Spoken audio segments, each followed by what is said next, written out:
Gente, esse Cabos e Case está, ó, desse jeito, só gente bacana sentando aqui embaixo desse sol texano. E hoje eu tenho essa maravilhosa Leila Oliveira, presidente da Warner, tá, meu bem, querida? Porque nós mulheres agora a gente tá desse jeito. Presidente, CEO, CMO, CFO e tudo mais. Não é? Bem-vinda. Obrigada, Cláudia. Prazer gigante estar aqui. Muito prazer. A gente estava aqui falando fofoquinhas de corridas e tal, de como tá uma loucura esse tempo que de 4 graus que estava ontem, de agora manhã. Deve estar uns 35, 40. Mas é nessa vibe que a gente vive aqui no SXSW.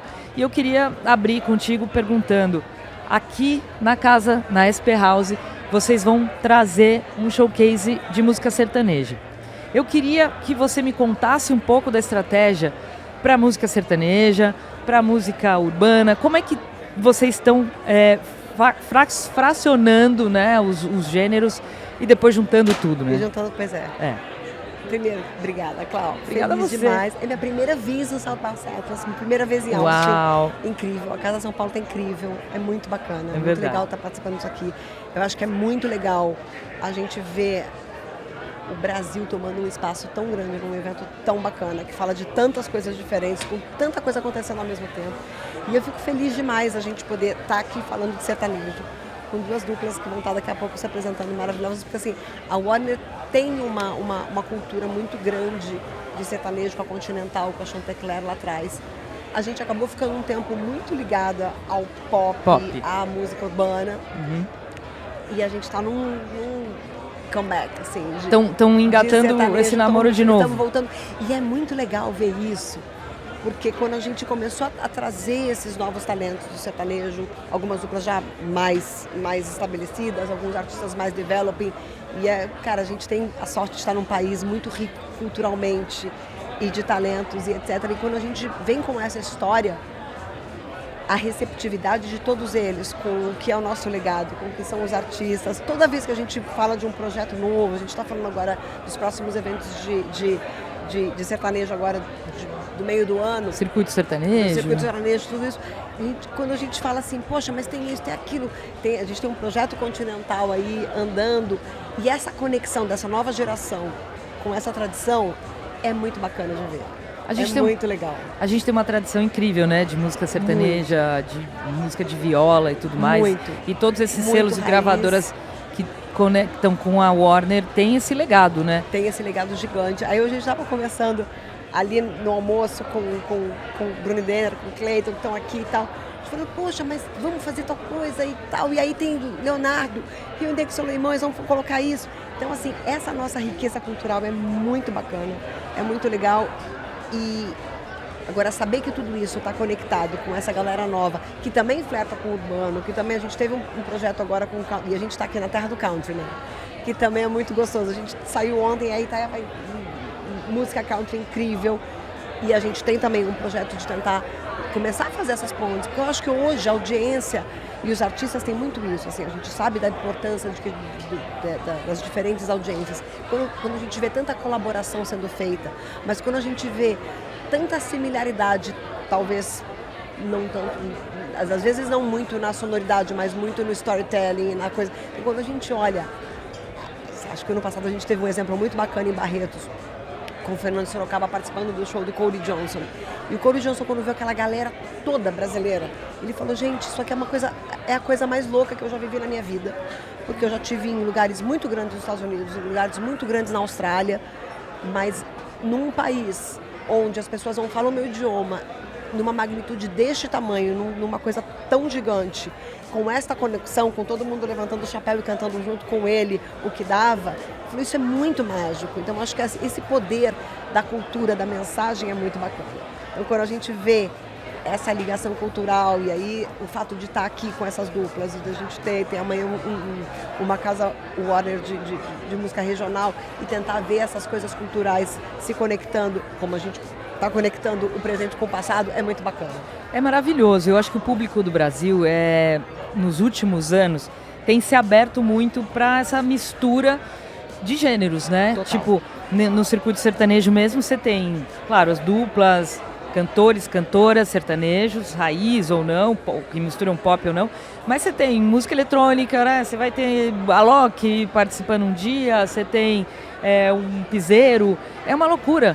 Então, eu acho que a gente vive um momento de uma geração que é muito geração, eu chamo de shuffle, assim, que está acostumada a ouvir de tudo. Eu acho que e não tem mais aquela setorização. E quando né? a gente pensa assim, numa festa, e você pensa numa playlist de festa, você tem essa mistura ali dentro. Então eu acho que isso é muito bacana. Hoje a gente estava, ontem a gente estava falando do Stagecoach, que é um grande festival aqui, e é justamente isso. Então assim, é música country, mas você tem diplo, você tem DJ, você tem coisas ali que fazem a experiência. Eu acho que é muito isso que essa geração shuffle que você está dizendo tem. Então, assim, tem espaço para essas mesclas culturais, que é muito legal, porque você está mesclando e muitas vezes, eu acho que é uma coisa da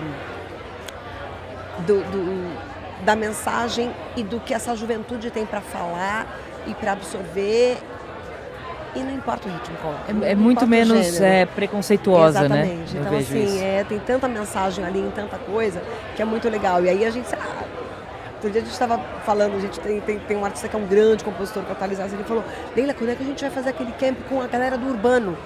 Eu quero fazer um camp com o pessoal do urbano. Trap, rap, e tem E é um compositor que na verdade, compõe para os...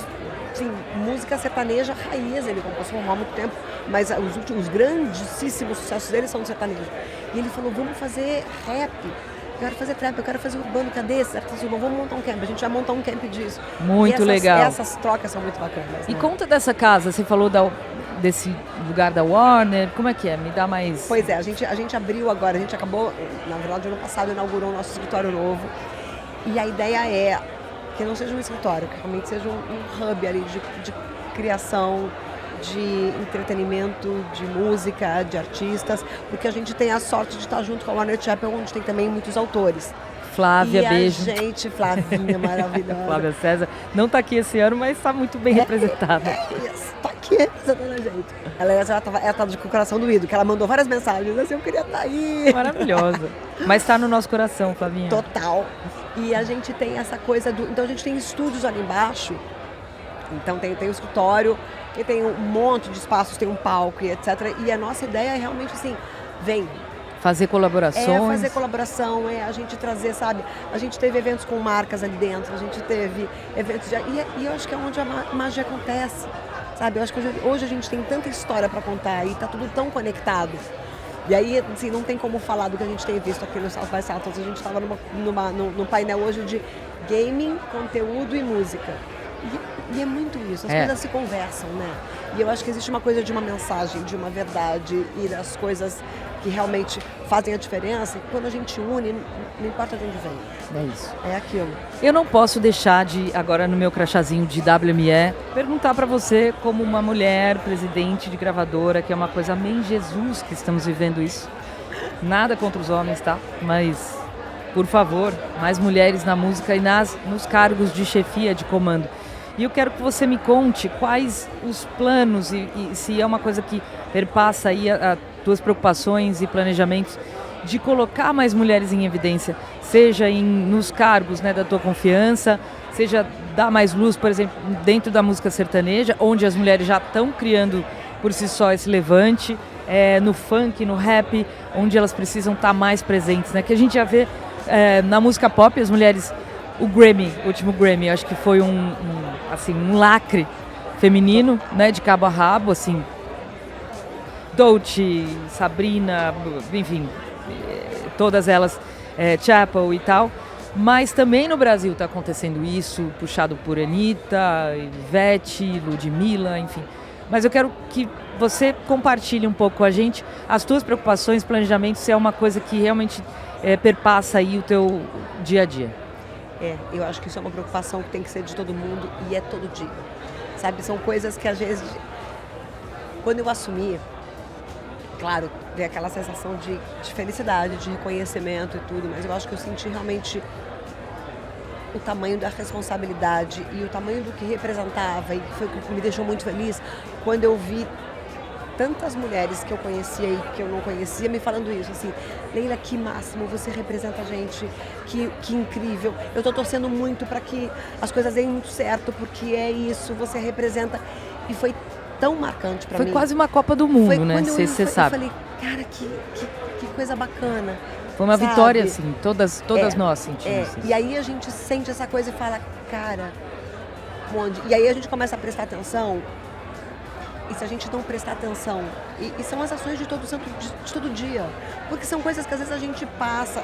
A gente fez no ano passado, no Dia das Mulheres, uma série de painéis, e aí uma delas falou assim, meninos, assim, tem piadas que não são legais, tem coisas bobas que às vezes não é por mal. Quem não é por mal, a gente sabe que não é por mal, mas presta atenção, porque às vezes faz uma diferença.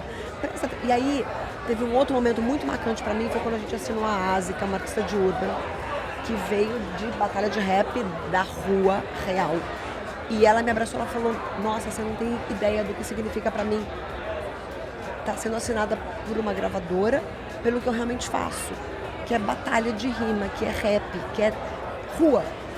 E é muito diferente e que bacana que está sendo num momento desse. Então eu acho que tem segmentos, tem gêneros e tem lugares ainda que a gente precisa batalhar para ter mais mulheres. E é uma coisa da gente realmente prestar atenção, porque às vezes no dia a dia vai embora e você não percebe, sabe? Então, aquela pilha de louça, você vai lavando, você vai fala, indo, putz... vai. Tipo assim, quando a gente fala assim, produção, quantas mulheres tem fazendo produção? Tem poucas. Então, assim, tem segmentos, tem departamentos, tem gêneros que ainda tem muito pouca mulher. E eu acho que a gente precisa ter esse olhar e ter essa preocupação, porque na verdade a gente está corrigindo uma coisa de muitos anos. Histórica, né? Sabe? Uma reparação histórica. Exatamente. Que não vai ser feita em alguns meses. É isso, eu acho que é uma questão assim, não se trata de julgar o que estava no passado, mas assim, vamos olhar para frente e fazer direito daqui para frente. Vamos ver onde é que tem gap, onde é que tem espaço e tratar de trazer isso. Porque eu acho que quando a gente fala de diversidade também, não é só uma questão de incluir e ser justo, é uma questão de você realmente ter ali visões diferentes. E isso é tão agregador, isso é tão rico. E isso enriquece a empresa. Completamente. Né? Isso dá lucro para a empresa. Isso historicamente dá lucro para a empresa. A empresa mais diversa ganha mais dinheiro. Então não é uma questão de ser bonzinho, porque né? Porque eu sou, porque é justo ou não é justo. Não, cara, é isso, é a riqueza que a gente tem quando a gente tem diferentes visões de diferentes pontos de vista ali compondo uma estratégia, um projeto, o que quer que seja. Maravilhoso. Acho que, assim, é responsabilidade de todo mundo, de todos nós. Ai, eu tô muito feliz de ter essa presidente tão cool. Com uma visão, né, que assim, realmente agrada a gente aqui, que tá batalhando por isso também, a gente tá fazendo nosso corre no jornalismo, nos eventos e tudo mais, e agora realmente com a caneta na mão, ter mais mulheres e ter mais mulheres com visões, porque às vezes a gente é tão sufocada por uma visão antiga, né, desse histórico todo, que a gente até demora a fazer mudanças, porque, mas será que eu posso? Pode, deve, né? E eu acho que existe uma coisa assim, da gente começar a construir com consciência, porque nem sempre é muito fácil. Aqui a gente está falando de mulheres, mas, por exemplo, a gente vive num país, por exemplo, sei lá, eu sou parte de uma multinacional, então falar inglês é muito importante ali em alguns cargos. Aí você fala, peraí, mas se eu não der a chance, se eu não conseguir treinar as pessoas para que elas falem inglês desde o começo ali da base, e se eu não fizer a minha parte para isso, eu não vou ter esses profissionais quando chegarem em algum momento. Então, assim, acho que a gente tem uma realidade de mulheres, de inclusão, de tudo, onde a gente tem que prestar atenção e conseguir construir essa base também. Com certeza. Eu queria que você pensasse aqui, olhasse para o nosso público e falasse, contasse como é que a pessoa pode, um artista, início de carreira, ou enfim, assessores que queiram levar seus artistas, como que eles podem acessar o Warner? Existe porque às vezes você fala, nossa, o Warner é muito grande, eu não vou conseguir acessar. É possível acessar? É possível, é super possível, gente. Acho que a gente tem... Claro, eu acho que a coisa mais importante para um artista, e a gente fala muito disso, é assim, vai atrás da sua verdade. Acho que a coisa mais importante de um artista, assim, não vai atrás do que você acha que é, o que acha que está fazendo. Cara, um artista é um artista e é aquilo que ele acredita, é aquilo que ele faz. Agora, a gente tem hoje a facilidade de estar numa época onde a gente tem redes sociais, a gente tem tantas formas de conseguir contatos, tantas formas de conseguir marcar. Então, assim, a gente tem as nossas redes, a gente tem os nossos canais. Cara, faz, marca, manda. A gente sempre dá atenção, a gente sempre olha. Óbvio, é difícil, não é uma coisa que é fácil. Deve ser um volume gigantesco. É um volume enorme, é muita coisa. Mas quando a gente vê um talento, quando a gente vê... E óbvio, eu acho que é uma questão também de expectativas, sabe? Eu acho que existe uma realidade de mercado, mas eu acho que existe também tantas formas hoje mais democráticas. Eu acho que existiu um momento na gravadora que você falava, cara, depende de um investimento enorme, de uma coisa gigante, tem que gravar golpe, tem que isso tudo. Cara, não, hoje tem tantas formas da gente começar um trabalho e começar a ir cavando um espaço, e marcando as pessoas, e ir tentando colaborações, e tentando espaços. E essa hackeando, mensagem chega, né? E essa mensagem chega. Isso Legal. É muito bacana. Muito obrigada. Obrigada a você, Cláudia. Estou muito feliz de você estar nessa cadeira, também. nessa aqui e na da Warner também. Obrigada mesmo. Obrigada, gente. Gente, até Beijo. o próximo Cabos e Cases, aqui diretamente do South by Southwest 2025.